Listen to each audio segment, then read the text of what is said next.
Cae la tarde y en un rincón de la ciudad, en un pequeño jardín, alguien cuenta una historia, reflexiona en voz baja o conversa, paseándose bajo los árboles. Es hora de volver a casa, bajar la velocidad y darle tiempo al tiempo. Christian Warnken nos abre la verja de su jardín para que respiremos aire puro y oxigenemos el espíritu. En Pauta, aquí comienza Desde el Jardín. Una presentación de Fundación Irarrázaval, desde 1920, al servicio de la educación, humanismo y técnica. Lo esencial de toda exploración será volver al propio jardín y ver las cosas por primera vez, decía el poeta T.S. Eliot. Queridos y queridas radiovidentes, cuando son exactamente las 8:01 de la tarde, ya abrí la verja de madera de mi jardín. Estoy con ustedes, paseándome por este jardín en este día lunes 4 de abril. Cuando nos quieran escuchar, no se olviden que también estamos en Spotify. Estamos en pauta.cl, también estamos en Spotify. Y quiero hoy día conversar con una amiga del jardín, con una amiga que ha estado varias veces en distintas circunstancias, una mujer entusiasta, llena de iniciativas, llena de interés por la cosa pública, de pasión por la cosa pública. Una mujer con una coherencia, con un coraje escaso en estos tiempos y en estos lares. Yo le tengo un gran afecto y una gran admiración y para mí siempre es un gusto que me visite en este pequeño jardín, en este chiquitito y humilde jardín. Ella es Javiera Parada, gestora cultural, actriz. Ustedes ya la conocen perfectamente, ha estado aquí otras veces conversando conmigo.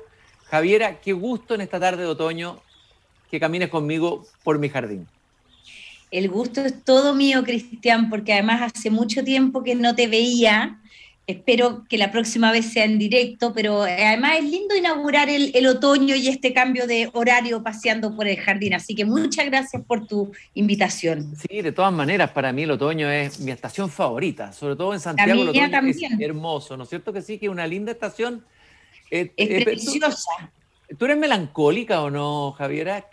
No soy melancólica, pero el otoño, bueno, aparte de que es el mes cuando estoy en el hemisferio sur de mi cumpleaños, es un mes, o sea, es una estación que tiene unos colores que a mí me encantan. Todos los ocres. Me ha tocado la fortuna de vivir o estar en distintos lugares del mundo, entonces ver distintos otoños. Y la verdad es que es una estación llena de matices y de cosas tibias, de brisas tibias. No es una estación radical, como hay otras, ¿no? Que tienen su encanto también, pero a mí me gusta, siempre ha sido mi estación favorita. Bueno, es una estación de transformación, ¿no es cierto? Los árboles se repliegan, se despojan de sus hojas, concentran energía, va a llegar el invierno, ahí van a tener que meterse mucho más para adentro. Y es de transformaciones, siempre el otoño, incluso en los mitos antiguos, ha tenido que ver con transformaciones. Tú de alguna manera has tenido muchas transformaciones en tu vida. La última vez que te vimos activa públicamente estuviste participando en la campaña de Ignacio Briones con mucho entusiasmo, hubo varias polémicas, me acuerdo perfectamente de eso. Y ahora parece que hay otra metamorfosis y otra transformación, ¿no? Y de nuevo estás en la paleta pública, de nuevo estás en la primera línea de la política, porque la política yo creo que es tu pasión, ¿no es así, Javier? La política en el sentido amplio, entiéndase bien, no la política chica ni estrecha, la política en el sentido más amplio del término. Es una de mis pasiones, porque mira, aunque soy muy chiquitita, soy una mujer muy apasionada y la verdad es que las cosas que me interesan terminan por provocarme cierta pasión y efectivamente me interesa mucho cómo vivimos juntos, ¿no? Cómo nos organizamos para vivir juntos en esta enorme diversidad que somos la humanidad, y por eso desde muy chica me ha interesado la política. Bueno, cuando era chica además vivíamos en dictadura y había como de alguna manera, para mí, viniendo de donde vengo, una obligación moral de interesarme en la política para poder recuperar la democracia y la libertad. Pero sí, es algo que me apasiona. Javiera, tú eres uno de las voceras o de los, ¿qué vamos a decir rostro? Porque la palabra es muy antipática, de las personas que formaron esta iniciativa ciudadana cuyo eslogan es una que nos una. Un muy buen eslogan, muy sintético, sintetiza muy bien la idea, así lo entiendo yo, tú me vas corrigiendo si me equivoco, de intentar jugarse en este periodo decisivo, este corto tiempo, porque hay que decir que es corto tiempo, esta etapa final de la convención, para que el texto constitucional que sea presentado en el plebiscito de salida logre ser un texto consensual y que logre despertar detrás de sí una amplia mayoría. El mismo día que ustedes lanzaron la iniciativa en las redes, fue muy difundido y comentado, aparecía la encuesta CADEM y a varias encuestas que abrían por primera vez la posibilidad, que al comienzo se imaginaba remota e imposible, de que pudiera ganar el rechazo en el plebiscito. A ver, hagamos un análisis de por qué arman esta iniciativa, cuál es tu perspectiva de lo que está pasando con el proceso constitucional hoy día. Sí, bueno, lamentablemente, porque no encuentro otra palabra, pero las tres encuestas que hemos conocido el fin de semana confirman la preocupación que un grupo de ciudadanos, que somos los que nos hemos juntado para armar esta campaña a la que se ha ido sumando gente, teníamos desde comienzos de febrero, que es cuando comenzamos a conversar, ¿no? Y que nos dábamos cuenta de que, por un lado, la composición de la convención, que es producto de una larga crisis política alarmada, ¿no?, que estalla en el estallido, valga la redundancia, pero que viene de antes, ¿no?, de un bloqueo del sistema político, de partidos políticos que van dejando de estar conectados con la ciudadanía. Entonces hay una emergencia de movimientos sociales que terminan de tener un protagonismo bien inusitado en la convención. Además, la derecha, debido a su jugada, esos son absolutamente responsables de haber sacado ese mal resultado electoral, pero está subrepresentada por lo que sabemos por el resto de elecciones en la convención. O sea, tienen alrededor del 20%, que no les alcanza para el famoso tercio para vetar, cuando sabemos que más o menos por las otras elecciones son alrededor de un 40%. Entonces, tiene una composición totalmente legítima, elegida en una elección democrática, pero que ha hecho que, por un lado, sea difícil consensuar grandes acuerdos. Por otro lado, ha habido una tendencia a la exclusión de un sector político que, como digo, es alrededor del 50% de las chilenas y los chilenos.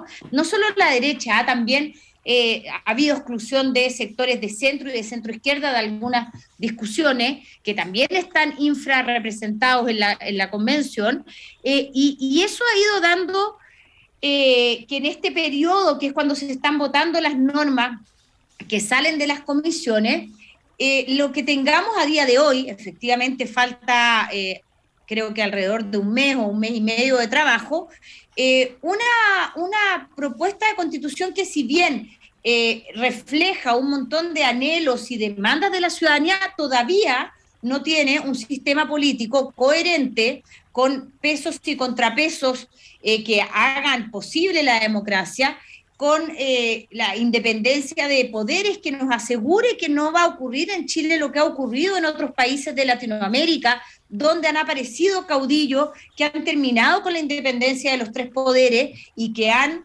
transformado países que eran democráticos con enormes falencias de distribución de la riqueza y otras, como estoy pensando en Venezuela, pero en países autoritarios, donde las oposiciones han sido totalmente excluidas del debate. Estoy pensando también en Nicaragua. Entonces, todavía, pese a que se han entrado a lo que va a ser el texto constitucional o la propuesta de texto, un montón de demandas muy sentidas por la ciudadanía. Estoy pensando en todas las demandas ecológicas, medioambientales, de descentralización, de participación. Todavía no tenemos a la vista una propuesta de sistema político que en el fondo destrabe la discusión política, que para mí entender es uno de los grandes problemas que ha tenido la democracia chilena la última década, ¿no? Que está trabada la política, que no hay incentivos para que el Ejecutivo colabore con el Legislativo, y todavía eso no está a la vista. Y para mí eso es lo más importante que tiene que entregar la Constitución. Entonces, Javiera, entendiendo que el tema del sistema político, que todavía no ha sido aprobado por el Pleno, pero ya hay una propuesta que supone que tiene un consenso que podría conseguir los 2/3 necesarios para ser aprobado, y ha sido bastante criticado por constitucionalistas de distintos sectores. Sin embargo, ya fue aprobado, por ejemplo, lo del Estado plurinacional. Y a mí me llama la atención que en las encuestas un tema que salta al sentido común de la gente, a pesar de que la gente puede que no esté informada del detalle, es esta propuesta del Estado plurinacional. Es bien fuerte el rechazo a esa propuesta, no a la del reconocimiento de los pueblos originarios, no al reconocimiento de la pluriculturalidad, pero algo parece que te choca con el sentido común chileno de un Estado plurinacional. ¿Cuál es tu mirada de eso que fue aprobado en el Pleno de la Convención? A ver, yo soy una gran defensora y promotora de la plurinacionalidad desde hace alrededor de una década. Yo te diría que yo entré al tema constitucional por el tema de los derechos de los pueblos indígenas, a raíz de que comencé a leer a Pedro Cayuqueo por ahí por el 2012 en The Clinic, y de ahí empecé a leer algunos constitucionalistas que hablaban de los derechos de los pueblos indígenas, y ahí comencé a entender la dimensión del problema constitucional que teníamos en Chile, y de ahí le entré a los otros temas, ¿no? También creo que es importante, más allá de mi opinión, recordar que en el estallido no habían en las manifestaciones banderas de partidos políticos, sino que la bandera que más se veía era la bandera del pueblo mapuche, de los pueblos originarios. Y yo creo que Chile efectivamente es un país plurinacional. Ahora, creo que darle bajada... Javiera, ¿plurinacional o pluricultural? Yo creo que es multicultural y plurinacional. Esa es mi creencia personal. Además, creo que hay muchos países que son plurinacionales y que han logrado tener organizaciones institucionales que les han resultado. Estoy pensando en Canadá, estoy pensando en España, estoy pensando en Estados Unidos, donde hay grados de autonomía para las distintas naciones, algunas originarias y otras, como en España, que esto se resolvió con las autonomías, donde el País Vasco tiene ciertas atribuciones para administrar algunas cuestiones, lo mismo que Cataluña, lo mismo que Galicia.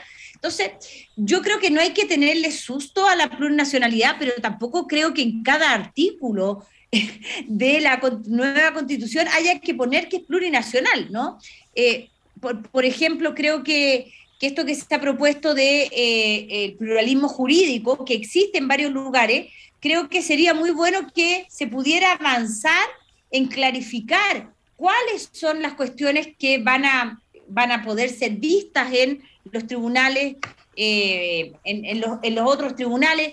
Creo que es muy importante que sea la Corte Suprema la que decida en última instancia cuando haya diferencias de criterio. Entonces creo que yo, creyendo y siendo partidaria de la plurinacionalidad, creo que por un lado se ha abusado del tema indígena, creo que hay demasiadas menciones en todas las cuestiones, y segundo, creo que falta afinar los criterios para que quede claro qué es lo que van a tener que hacer los futuros legisladores en el ámbito de la plurinacionalidad. Ahora, yo, como con este tema y con muchos otros, esta es mi opinión, creo que es un sentir mayoritario en Chile, y creo que falta que la convención, porque creo que además es un sentir que no es un sentir de izquierda, ni solo de los pueblos originarios, ni de los independientes. Pero Javiera, pero tú dices que es un sentir mayoritario, pero según la encuesta, las últimas encuestas, un 71% de los chilenos no están de acuerdo con el Estado plurinacional. O sea, bueno, por eso yo creo que serán las cuestiones que tendrán que decidirse ahora en este último periodo de la convención, y que se decidirán en el plebiscito. O sea, yo creo, primero, creo que siempre hay que escuchar las encuestas porque son una fotografía, pero también yo creo en la democracia, y creo que son las elecciones donde se deciden las cuestiones. A mí no me hace ruido lo de la plurinacionalidad siempre que no esté usado de sobremanera ni abusado, y que queden criterios claros para que luego los legisladores puedan avanzar en legislar los detalles de sistema de justicia, administraciones locales, etcétera. Hay algunos que han hablado de que ha habido como un estallido identitario en la convención, ¿no es cierto? O sea, es decir, que la agenda identitaria se ha tomado en la convención y que con eso es difícil construir un consenso que identifique a una amplia mayoría, porque hay muchas identidades, muchas agendas identitarias. ¿Cómo conciliar eso y cómo lo ves tú, cómo lo evalúas tú en lo que ocurrió en la convención? Sí, yo creo que no solo en la convención, ¿ah? Yo creo que la política de identidad está presente en nuestra política, no solo en Chile, en el mundo. Acuérdate las críticas que se le hacían a la campaña de Hillary Clinton, que se le acusaba de haber de alguna manera puesto demasiado foco en los distintos grupos y haber de alguna manera olvidado a las clases que históricamente habían apoyado al Partido Demócrata en las últimas décadas. Es un fenómeno mundial. Los partidos ya no son partidos de clase como nosotros los conocimos en el siglo XX, que era muy claro si uno era obrero o si era de clase media o si era de clase alta, a qué partido votaba. Eso ya no existe en las sociedades, porque las clases sociales están organizadas de distinta manera, las sociedades están organizadas de distinta manera. Por lo tanto, la convención, en mi opinión, lo que hace es recoger un fenómeno que se une a una crisis muy grande de los partidos políticos. O sea, aquí también hay una responsabilidad de los partidos políticos de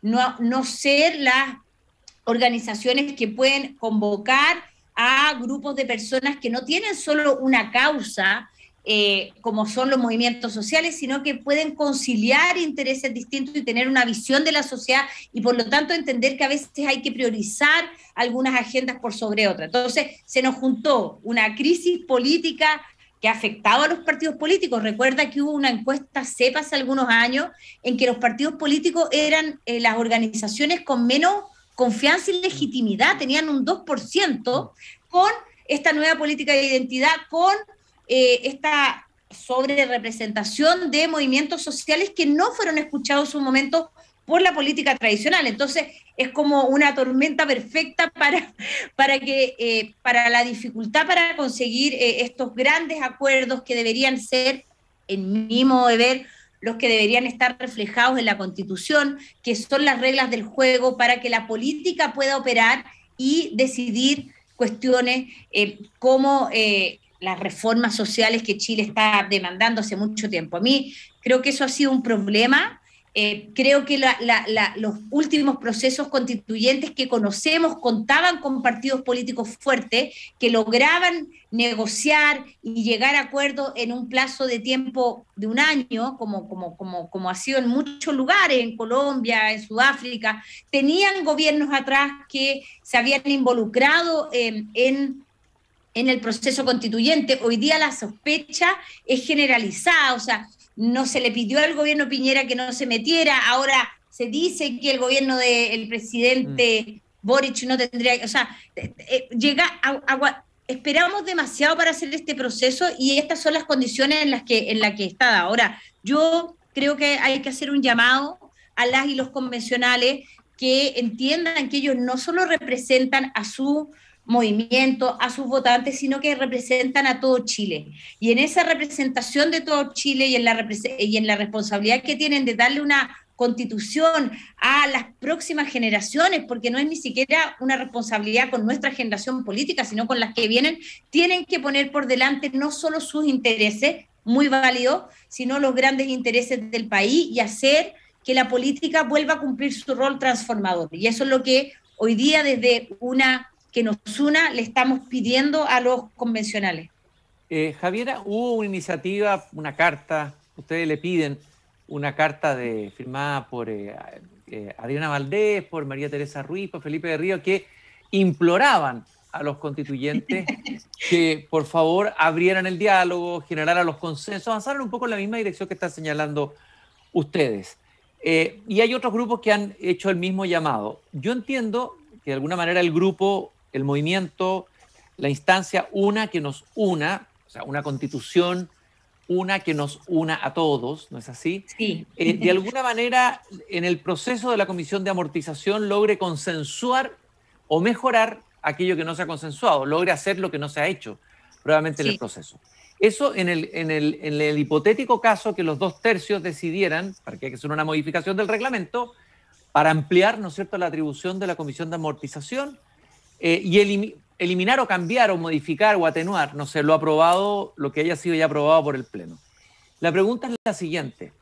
La historia que tiene la Convención hasta ahora, si tiene un déficit, es déficit de diálogo, déficit de escucha. los testimonios que dan, no solamente los convencionales de derecha, estoy hablando de la derecha liberal, la derecha que incluso está dispuesta, gente como Hernán Larraín, que ha conversado aquí mismo en el jardín, dispuesta incluso a llegar a consenso. Todos te dicen que se le ha cerrado la puerta en las narices, que finalmente no quieren aparecer con ellos, aunque le encuentren razón en privado. También ha ocurrido con convencionales de izquierda. Entonces, la pregunta es, ¿cómo se va a producir ese cambio, ese giro de un grupo mayoritario que parece creer que tiene la verdad o la razón en lo que ha hecho hasta ahora, puede ser legítimo o no, eso se podrá decir después, para consensuar un texto, digamos, o sea, hacer algo que ya no se hizo en todo el proceso constitucional, hacerlo al final? O sea, significaría que se ha perdido todo este tiempo de diálogo y de conversación que era clave en la elaboración de cualquier texto. ¿Cómo se va a hacer eso? ¿Cómo se va a lograr primero eso? la comisión se llama de armonización y no de amortización, ¿ya? Habría que explicar ese lapso. Te está saliendo el inconsciente. Claro, amortización, armonización. Es una comisión que armoniza, claro, y que quizás en esa armonización amortiza algunas cosas, pero algunas cosas, sí. Se supone que tiene que armonizar. Bueno, esta comisión ha existido en muchos procesos constituyentes, no es una innovación del proceso constituyente chileno. Se suponía en un comienzo que esta comisión que opera al final del proceso, cuando ya están todas las normas aprobadas, iba a ser antecedida por una comisión de transversalización que iba a ir viendo que las cuestiones que se discutieran en una comisión estuvieran en concordancia con la otra, que no se estuvieran discutiendo las dos cosas al mismo tiempo, o sea, una cosa en varias comisiones. Se iba a ocupar que las cuestiones que eran transversales fueran teniendo cierta coherencia, pero la verdad, yo no sé mucho qué ha pasado con esa comisión de transversalización, porque claramente no ha surgido efecto. O sea, hoy día, más allá de los problemas que ya hemos nombrado, otro problema es que las comisiones no han tenido la capacidad de conversar las unas con las otras. Puede ser que un problema de tiempo, de capacidad humana. El día tiene las horas que tiene, y uno tiene 2 ojos y 2 orejas y un cerebro, por lo tanto es imposible que los convencionales estén en 3 o 4 comisiones a la vez. Además, todos hemos visto los horarios extenuantes que han tenido. Entonces, ha pasado que a veces, no sé, por la comisión 3, que es la de forma de Estado, sacaba una propuesta que no estaba conversando con la comisión 1, que es la de sistema político. Entonces, se supone que la comisión de armonización lo que tiene que hacer es armonizar ese texto final, pero quedó con unas atribuciones muy restringidas, que en el fondo son las atribuciones que le permiten a esa comisión hacer ver las incongruencias, pero no agarrar todas las propuestas y hacer una nueva propuesta que se haga cargo de todo lo que se ha trabajado en las 7 comisiones, de las intervenciones de la sociedad civil, y proponer un texto mejor.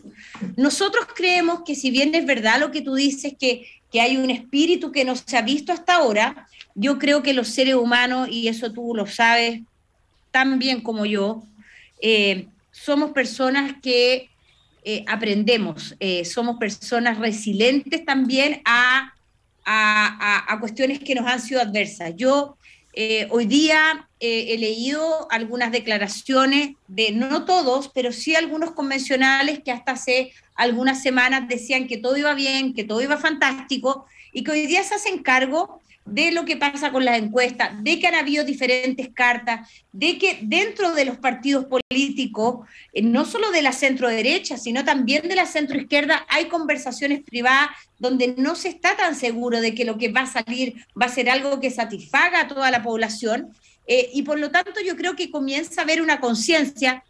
Puede ser tarde, nos hubiera gustado que fuera antes, pero comienza a haber una conciencia al interior de la convención de que es muy importante que se hagan esfuerzos para, por un lado, incluir a todos los sectores que están ahí presentes en la convención, y con esto quiero ser muy clara, a la derecha, a la centro derecha, al centro y algunos representantes de la centro izquierda que se han sentido excluidos, pero también a la sociedad civil, que hoy día muchas veces no entendemos las cuestiones que están saliendo. Y yo creo que esa conciencia que están tomando algunas y algunos convencionales los puede hacer dar el paso para dotar de más atribuciones a la comisión de armonización, yo he leído a algunos convencionales que se han abierto a esa posibilidad, he leído a algunos académicos que han estado hablando de esto en los últimos días a través de los medios de comunicación, y llegar a esa instancia con un espíritu claramente de generar estos acuerdos que son los mínimos comunes que, insisto, en mi entender deberían estar presentes en una constitución para que luego sean los legisladores los que legislen sobre los distintos temas de políticas públicas. Javiera, en una entrevista en la segunda de Magdalena Garretón, ella hace una observación que puede ser discutible o no, pero yo la he escuchado en algunos convencionales de dentro de la convención, de que hay que hacer, o sea, que los convencionales tienen el deber de proveernos un texto que sea viable, convocante, que no caiga en el revanchismo. Se ha hablado de que hay en el estado anímico, lamentablemente, de un sector que no es minoritario, un cierto revanchismo político. Algunos dicen la Constitución es vista más como una venganza política que en el interés genuino de hacer una Constitución mayoritaria que convoque a todos. ¿Tú percibes ese revanchismo cargado muchas veces de sobreideología? Lo que también algunos dicen que hay mucha sobreideologización en algunos sectores de la Convención. ¿Qué piensas tú de eso? ¿Hay revancha política, por decirlo de alguna manera, en hacer una Constitución radicalmente distinta, refundacional, más maximalista, que sea como enterrar esa Constitución que marcó tan fuertemente y tan traumáticamente, obviamente, a un sector importante del país, que fue la izquierda entonces, que fue la que perdió? Mira, yo creo que yo no, por supuesto que no puedo hablar a nombre de nadie, pero sí sé que muchos de los que llevamos más de una década impulsando el cambio constitucional, una de las razones de promover el cambio, más allá del origen de la Constitución que hoy día nos rige, entre comillas, porque la verdad es que una Constitución que está bastante muerta, según hemos visto los últimos años, por las leyes que se han aprobado, pero es una Constitución que fue una Constitución de revancha, que fue una Constitución de quienes en un momento histórico tenían el poder y querían excluir a otro sector. Y bueno, para eso hicieron un golpe de Estado y una dictadura, y por supuesto que no es comparable la situación en la que se hizo la una que la otra. Pero eso ocurrió también en otros momentos de la historia. Hay otros países donde han habido constituciones, donde han sido excluidos ciertos sectores políticos porque se contaba con mayorías circunstanciales en los órganos que estaban construyendo esas constituciones. Estoy pensando en la Constitución española pre-guerra civil, en la Constitución argentina del año 49. Esas constituciones, al igual que la Constitución del 80, son constituciones que han fracasado. Son constituciones que quieren negar la existencia de alguna manera del adversario, de quien no detenta la mayoría política en ese momento, en ese momento constitucional. Yo creo que es un error. Creo que nosotros, y yo en particular, una de las críticas que le hago a la Constitución actual es que ha coartado la política, que no le ha dejado expresarse, que en el fondo de alguna manera es un programa de gobierno y que activaba sus candados cuando las mayorías políticas querían ir en contra de lo que habían pensado quienes construyeron la Constitución del 80. Y precisamente porque yo no creo que una Constitución deba ser un programa de gobierno, sino que debe dejar gobernar a quienes ganan las elecciones, a quienes tienen esas mayorías circunstanciales, siempre protegiendo y defendiendo las minorías, pero hay que dejar que las mayorías gobiernen. Precisamente por eso yo he estado trabajando tanto tiempo en cambiar esta Constitución. Entonces creo que pensar que es justo, que porque nosotros vivimos bajo una Constitución de la revancha y vivimos en una Constitución que dejaba a una minoría mandar sobre una mayoría, vamos a hacer una Constitución que es totalmente lo contrario, en el cual las minorías no van a tener resguardo, y que porque hoy día hay una mayoría circunstancial en el órgano que está escribiendo la Constitución, puede en el fondo dejar de alguna manera un programa de gobierno que no permita que cuando los otros ganen puedan gobernar. A mí me encantaría que lo que tengamos que ir a votar en el próximo plebiscito sea una constitución que permita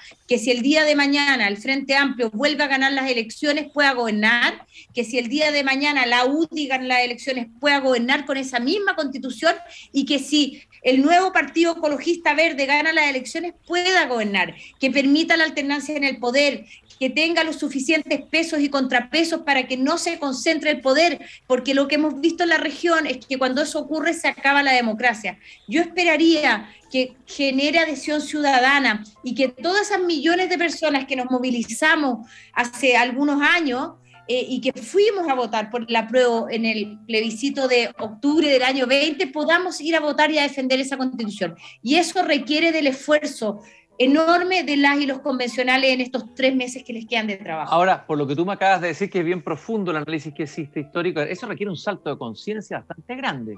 Absolutamente. Ese salto de conciencia lo tienen los grandes líderes, pienso en un Mandela, en gente de ese tamaño, ¿ah? Un Gandhi, pueblos que han sufrido opresión y otros a través de la historia. La pregunta es si tenemos líderes que estén dando ese salto de conciencia, porque en el fondo lo que yo veo en el momento de ustedes es una esperanza, es apostar por una esperanza de que todavía es posible corregir aquello que no se haya hecho bien y que no vaya en la línea del consenso y de una constitución mayoritaria. Pero te quiero hacer la siguiente pregunta final, que es inevitable hacértela.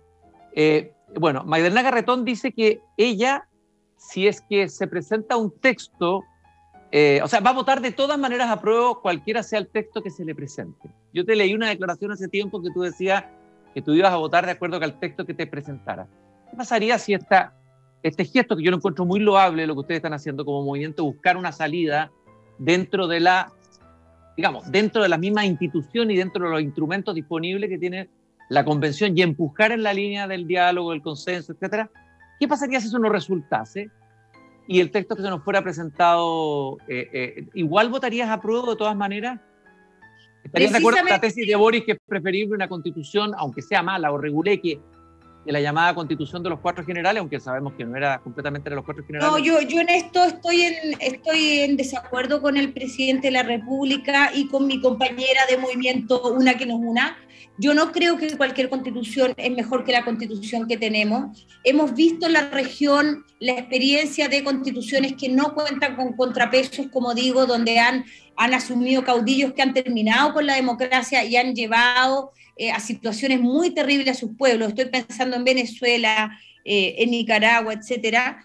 Y lamentablemente creo que hay muchas personas como yo que, pese a que llevamos, insisto, más de una década trabajando por el cambio constitucional, si lo que sale de la convención no es un proyecto constitucional que nos asegure el buen funcionamiento de la democracia, no vamos a votar a prueba, con el dolor de nuestra alma, porque hemos trabajado mucho y porque nos gustaría y sabemos que Chile merece una constitución hecha en democracia. Por lo tanto, desde mi experiencia personal, no puedo hablar a nombre de todas las personas que nos hemos unido en esta campaña, pero mi participación en esta campaña es un grito desesperado a las y los convencionales que tomen en sus hombros la responsabilidad que tienen de dotar al pueblo de Chile de una constitución para el siglo XXI, que se haga cargo de la crisis medioambiental, que se haga cargo de los problemas del sistema político que han entrabado la política estos últimos 10 o 15 años y que le entreguen una constitución para la democracia del siglo XXI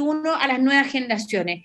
Pero eso no es un cheque en blanco y somos muchas las personas que, si la propuesta no es buena, vamos a vernos obligadas a rechazar. Y mi participación en esta campaña es porque voy a gastar el último suspiro que tengo en que esto salga bien, porque confío, como tú dices, en la conciencia de los seres humanos que están allá adentro y que van a escuchar a la sociedad civil, que, como decía Gastón Sublet y Adriana Valdés, le estamos implorando a los convencionales que le tomen el peso, la responsabilidad que tienen, porque queremos que el triunfo del apruebo sea grande y hoy día eso está en riesgo. Aquí ustedes han sido testigos de la maravillosa pasión que brota desde Javiera Parada, pasión por el país, pasión por la democracia, pasión por lo público.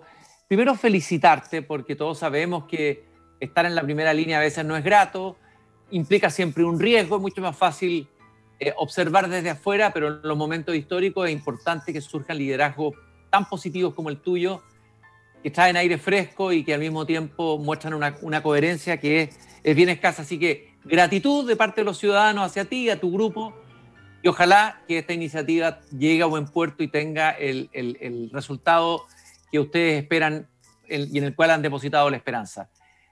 Querida Javiera, mucho gusto y muchas gracias por haber estado conmigo esta tarde en el jardín. Gracias a ti, Cristiano, un gusto verte, conversar contigo y muchas gracias a todas y todos que nos han estado escuchando y viendo, y quienes quieran saber más de la campaña se pueden meter a unaquenosuna.cl. Nos ha llamado mucha gente, se está sumando gente de regiones, de distintos lugares, así que súmense a este llamado a los convencionales para que en el plebiscito de salida seamos muchos y muchos los que podamos ir a votar por una constitución que nos una y no nos divida. Un abrazo grande, Javiera, feliz otoño y nos vemos pronto, espero, en el jardín. Muchas gracias por haberme acompañado. Y nosotros nos encontramos mañana nuevamente aquí a las 8 de la noche cuando vuelva a abrir la verja de madera de mi jardín. No se olviden la frase de Voltaire que siempre les digo al final del programa: hay que cultivar el propio jardín. Hasta mañana. Es hora de cerrar la verja de madera del jardín. Pero Christian Warnken la volverá a abrir todos los días de lunes a viernes a las 20 horas en Radio Pauta, cuando comience de nuevo Desde el Jardín. Una presentación de Fundación Irarrázaval, desde 1920 al servicio de la educación, humanismo y técnica.